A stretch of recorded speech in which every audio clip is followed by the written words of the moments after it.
Hey sports fans, here's an update so you should be able to hear it. Man, had a little bitty problem putting the fuel hanger back in, and looks like we're going to need to get an aftermarket fuel gauge because the fuel float assembly was just, I was having trouble getting the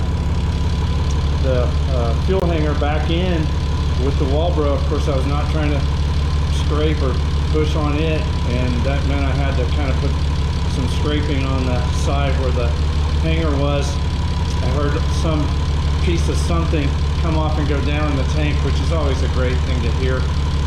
All I was praying was that it was not anything off the pump assembly, hoses, clamps, but it was indeed a piece off of the float, the fuel level float, because I just put 5 gallons of gas in the car and it's reading a quarter of a tank. So now until we fix that problem, we're going to be keeping track of our mileage. So that's important because we don't have a gas gauge that works now. What we do have is a Walbro 485 that works amazing. I'm going to bring you over here and show you. Let me get a flashlight. Picture on Little Red.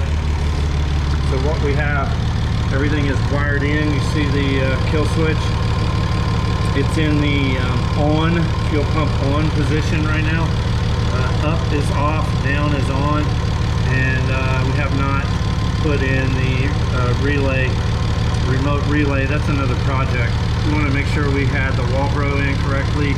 Little Red running. You see we got all the connection points on the quick disconnects, and I'll walk around and show you. Kind of not beautiful here in the back, but Little Red is running right now, and that is a big deal because it's been a week. Tomorrow will be a week that we've been working on the fuel pump upgrade. This is kind of gnarly. We're going to do some cleanup and prettification around that, but as you can see, the radium external harness, just the size of it, we're not going to be putting that fuel tank cover. It looks like this one over here, but that's not going back on. What we'll probably do is tidy up our connections there, make them prettier, and kind of tuck them in, and just put the fuel tray back on. So I'm not concerned about that access panel. I don't care about it. I care about the Walbro being installed correctly. Even if we don't have a fuel gauge that works now. Okay, so you can't have everything.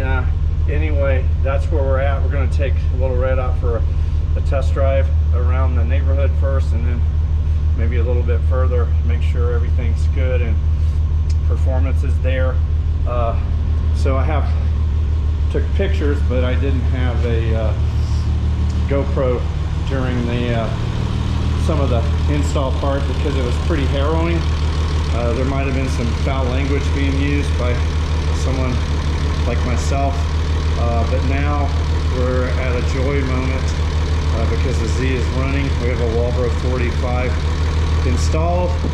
We don't have a fuel gauge that works anymore, but it doesn't matter because that wasn't the goal. The goal wasn't to break that, of course, but that just happened. So we'll check in with you later.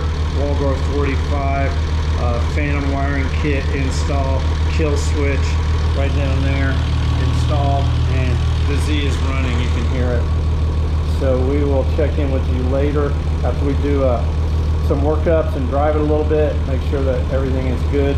We'll check back in with you. All right, out for now.